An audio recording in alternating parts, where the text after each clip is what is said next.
Mengapa seringkali kita diuji dengan musibah yang sama sekali tidak kita pilih dan di luar kendali kita? Apakah itu adil? Sudut pandang yang harus dia perbaiki sebetulnya adalah di mindsetnya. Jadi pada akhirnya dunia ini bisa loh lahir di keluarga kaya dan itu tidak menyenangkan. Standar kebahagiaan itu tidak setinggi orang yang kaya. Bahagia itu kan punya banyak standar. Orang semakin soleh, bisa jadi ujiannya ditambah sama Allah. Kan ujian untuk menaikkan level.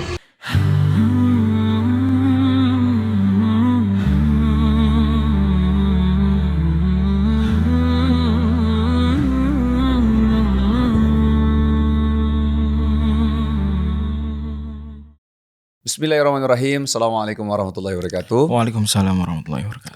Alhamdulillah teman-teman, kembali lagi di Ramadan series The Sungkars and Friends.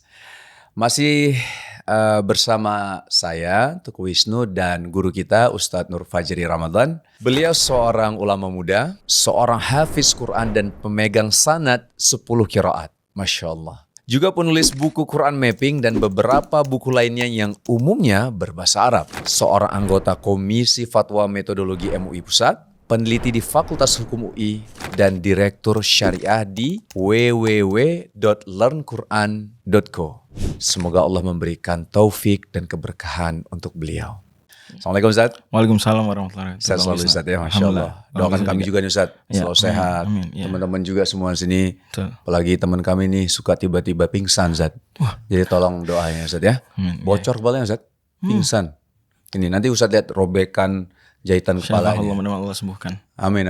Mohon doa juga teman-teman ya buat kru kita nih, Masya Allah. Zuhdi namanya, belum nikah. Siapa tahu dapat jodoh kan. Insyaallah. Ustaz, kita langsung masuk ya nih ya, masuk ke sini. Pertanyaan ada dari teman kita nih. Pertanyaan gini, mengapa seringkali kita diuji dengan kondisi atau musibah yang sama sekali tidak kita pilih, dan di luar kendali kita? Apakah itu adil? Misal contohnya ada orang terlahir di keluarga yang sangat miskin. Gimana Ustaz? Oke. Jadi memang pertanyaan ini sudah bagus membedakan antara musibah yang ada kendali kita. Contoh, kita tidak teliti ketika membeli barang sehingga sampai rumah barang ternyata ada yang cacat. Nggak bagus nih mereknya ternyata nih. Sementara tadi udah nggak bisa refund dan seterusnya misal. Tapi ini kan jelas di pertanyaannya adalah yang tidak kita pilih. Di luar Bahkan contohnya kita. Contoh yang benar-benar kita nggak akan mungkin memilih. Itu lahir dari keluarga miskin.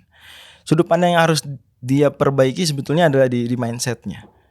Jadi pada akhirnya dunia ini sendiri Allah sudah sadarkan kita dunia apa nih Bang Wisnu? Dunia ujian. Bukan dunia nikmat. Nah, dunia nikmat nanti ada. Allah mampu buat dunia ini penuh nikmat. Tapi Allah berkehendak dunia inilah yang ujian, dunia nikmat nanti. Bahkan sudah ada. Itu apa misalnya? Surga. Ya. Berarti dia tinggal posisikan diri dia, oke, ini soal ujian saya. Yaitu apa? Lahir keluarga miskin. Jangan dia tempatkan diri dia, saya baru mau menjalani ujian ini kalau lahir keluarga kaya. Takutnya nih, ketika di posisi itu juga dia akan menyesal. Wah, ini justru nggak enak nih lahir keluarga terkenal kaya, apa-apa diawasi, dikit-dikit tekanan. Makan harus diatur, kalau makan di warteg sederhana gitu misalnya, protes. Artinya bisa loh lahir di keluarga kaya dan itu tidak menyenangkan. Dia akan protes dengan protes yang sama. Wah, ini bukan pilihan saya lahir di keluarga kaya ini. Pun sebaliknya ada yang lahir di keluarga miskin, dia mensyukuri, menyabari dengan syukur dan sabar positif. Dia anggap justru ini peluang. Saya beramal soleh bisa membahagiakan orang tua saya. Peluang dengan kondisi keluarga miskin dapat keringanan kuliah. BOP adalah kampus-kampus punya semacam BOP berkeadilan. Seringkali justru anak tuh, aduh bapak saya PNS, jadi nggak bisa dapat keringanan. Walhal kalau bapak dia mohon maaf tidak punya pekerjaan atau bagaimana misalnya yang seperti ditanyakan, dia malah dapat, ada banyak beasiswanya tuh. Artinya tinggal kita kemudian lihat peluang. Ubah mindset kita. Mindsetnya. Dan memang itulah yang sebenarnya Allah ingin. Allah ingin melatih kita. Tidak hanya melatih fisik. Misalnya dengan puasa, juga melatih mindset. Melatih mental. Sehingga jadilah yang mungkin awalnya dia anggap sebagai musibah yang tidak dia kehendaki, tidak dia pilih, berubah jadi kebahagiaan. Lagi juga boleh jadi standar kebahagiaan itu tidak setinggi orang yang kaya. Bahagia itu kan punya banyak standar. Seringkali kita lah yang menentukan standar itu. Iya, betul. Sebenarnya untuk orang yang seperti ini bisa jadi standarnya lebih achievable dibandingkan si yang lahir sejak kaya. Lahir keluarga kaya, mungkin dia untuk bisa bahagia, wah harus sekian pencapaian. Ya. Ketika dia sudah mencapai, mungkin kakak dan adiknya bilang, kecil tuh mah. Ayah kita begini. Loh, sementara ini mungkin dia cukup S1 saja. Bahagia dia sudah luar biasa. Dan pada akhirnya bahagia tidak ditentukan terlalu banyak dengan faktor eksternal. Bisa menentukan faktor eksternal. Tapi lebih sering ditentukan faktor internal. Tadi. Masya Allah. Tambah lagi Bang Wisnu. Musibah dalam Islam itu umumnya tidak gratis. Bahkan pada asal defaultnya ada kompensasi.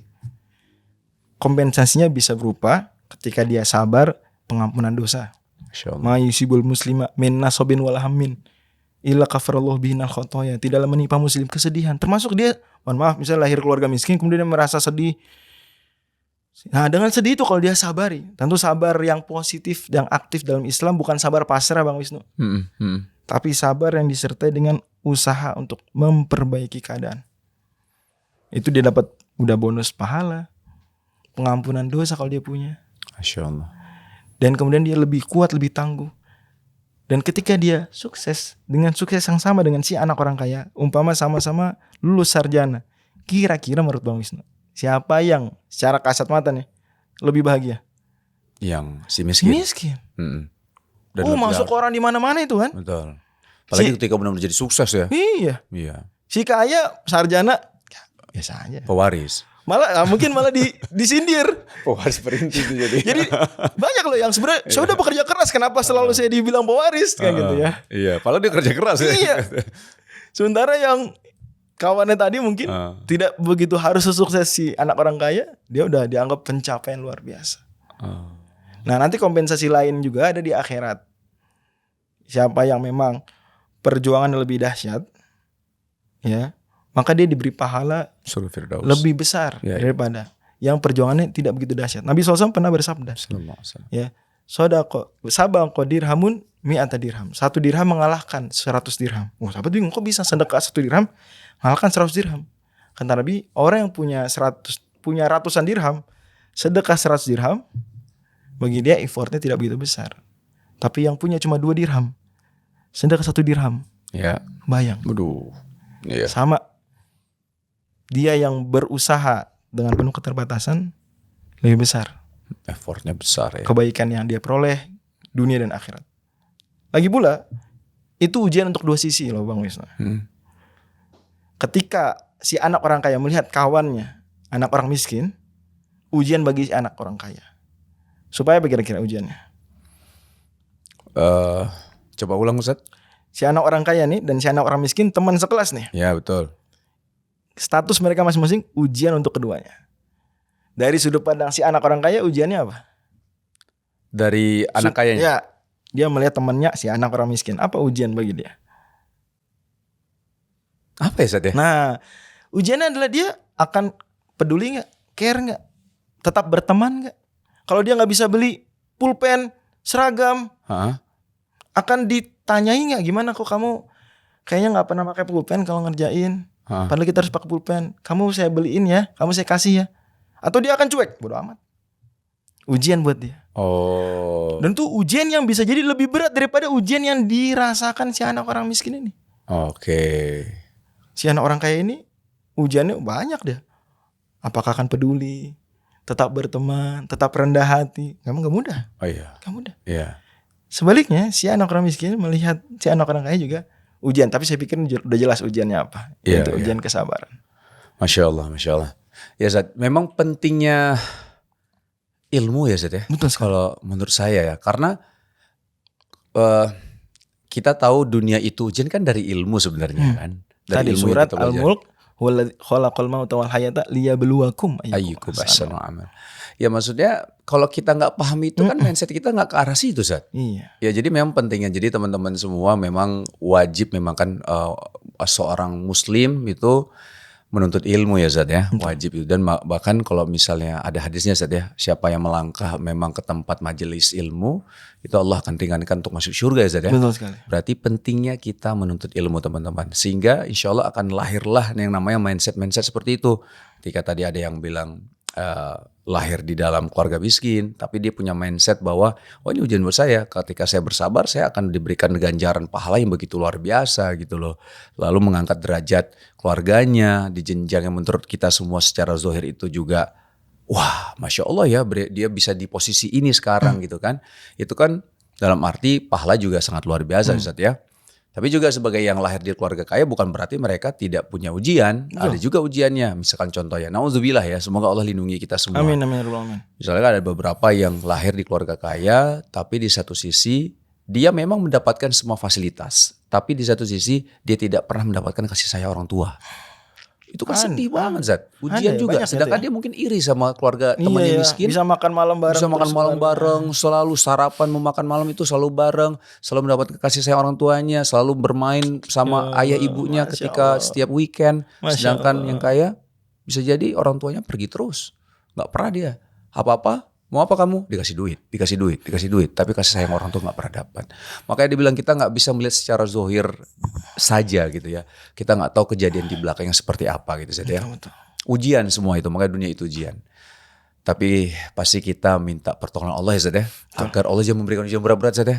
Ya. Takut juga sih Zat. Itu justru ajaran Islam. Jadi meskipun ujian ada hikmah, kita dilarang minta ujian. Jangan dong. Nabi sallallahu alaihi wasallam. Oh saya takut Zat. Selalu itu sama istri juga. Aduh ya Allah, mudah-mudahan Allah lindungi kita, jangan kasih ujian berat ya Allah. Gak sanggup, takut gitu loh Zat. Sedikit cerita sih, tapi udah lewat 10 menit Zat ya. Nanti aja deh saya cerita Zat. Boleh gak saya cerita sedikit? Boleh ya. Dia belasan menit masih oke. Jadi kayak misalnya bahasanya ya nggak tahu dibilang ujian apa enggak ya Zat ya. Waktu ditanya, ada ujian apa aja ketika mencoba untuk mendekat kepada Allah gitu. Oh ada beberapa sih, kayak misalnya ya tiba-tiba teman nggak mau main lagi sama kita karena dianggap udah aneh gitu kan. Terus ada juga orang menghina kita, so agamais lo Islami lo bla bla bla segala macam. Kaget juga kan.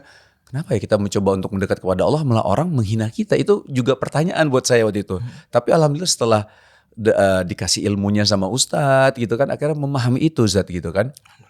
Tapi di satu sisi saya melihat Ustadz, banyak teman-teman saya yang berhijrah, yang mendekat kepada Allah, itu ujiannya berat Zat, berat banget.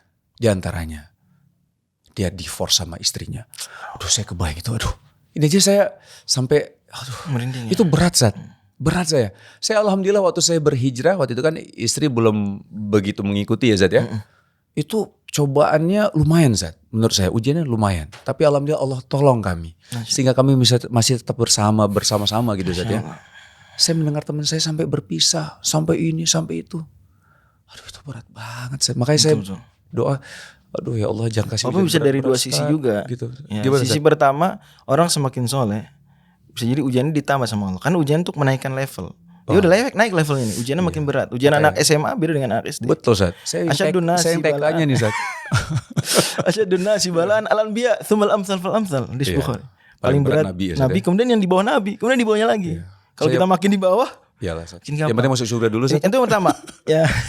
Yang kedua adalah boleh jadi secara zahir hijrah, tapi hijrahnya masih banyak problem. Contoh ada orang hijrah penampilan dulu, akhlaknya ketinggalan. Nah, itu kan jadi sebetulnya ujian tersebut, kalau kita sebut ujian, muncul akibat akhlak yang masih belum diperbaiki. Itu salah satu saya tuh Zat. Oh gitu? Iya karena waktu itu baru mungkin sebatas zohirnya aja Zat ya. Secara mungkin kita bilang adab atau penyampaian secara hikmahnya belum gitu loh. Saya belum dapat hikmah atau malah untuk cenderung menyampaikan. Kayak ada arogansi ya mungkin. Ada. Saya nggak bicara Bang Wisnu tapi mungkin saya itu saya Ustaz. Jadi saya juga pernah merasakan ya ketika nambah pengetahuan kayak ya underestimate orang lain, tapi itu dilarang kan dalam Islam, nggak boleh kita. Iya nggak boleh. Itu ke istri saya Zat. Ini nggak boleh, itu kenapa? Jadi kayak matahin langsung tanpa menyampaikan dengan hikmah gitu loh. Setelah belajar lagi, saya disalahin sama Ustadz waktu itu malah. Antum berapa lama bisa berubah untuk menjadi lebih baik? Lama sih Ustadz, nggak sebentar. Ya antum masa mengharapkan istri antum, orang yang paling dekat sama antum, langsung berubah sekejap mata? Mustahil gitu. Masya Allah. Antum belajar dulu adabnya antum ini gitu. Tapi dengan kata-kata yang baik, ini anak agak berlebihan sedikit sih menyampaikannya. Ustadznya menyampaikan dengan baik. Iya Ustadz ya. Oke, akhirnya anak coba berubah. Dan istri anak langsung pelan-pelan atas izin Allah tentunya berubah Masya gitu Allah, ya. Masya Allah. Ikutin kajian bareng gitu ya. Masya Allah, tabarakallah. Udah sesi curhat saya, jadi yang utama adalah pertanyaan dari teman kita tadi. Ustadz, terima kasih. Sama-sama. Jazakallah khair. Jazakallah khairan. Kita ketemu di next episode ya Ustadz ya. Terima kasih teman-teman. Barakallahu fikum. Assalamualaikum warahmatullahi wabarakatuh. Tahukah kamu, membaca Quran dengan tajwid yang benar hukumnya fardu ain. Faktanya, 92% bacaan Al-Fatihah belum sempurna. Di Indonesia, hanya 45% Muslim yang dapat membaca Quran dengan benar. Disinilah Learn Quran Tajwid hadir. Aplikasi untuk belajar tajwid dan menyempurnakan bacaan Quran. Dapat digunakan kapanpun dan dimanapun. Dengan kurikulum yang lengkap serta diverifikasi oleh para ulama. Materi disusun sistematis, teori, latihan, dan evaluasi. Cocok untuk semua tingkat kemampuan, dari dasar hingga tingkat lanjut. Dilengkapi suara qori bersanad, contoh ayat langsung dari Quran, scoring pada setiap tes evaluasi, serta berbagai fitur lainnya. Aplikasi karya anak bangsa ini telah digunakan oleh jutaan orang di lebih dari 190 negara. Untuk belajar secara mandiri maupun pendamping belajar bersama guru. Yuk download Learn Quran Tajwid sekarang.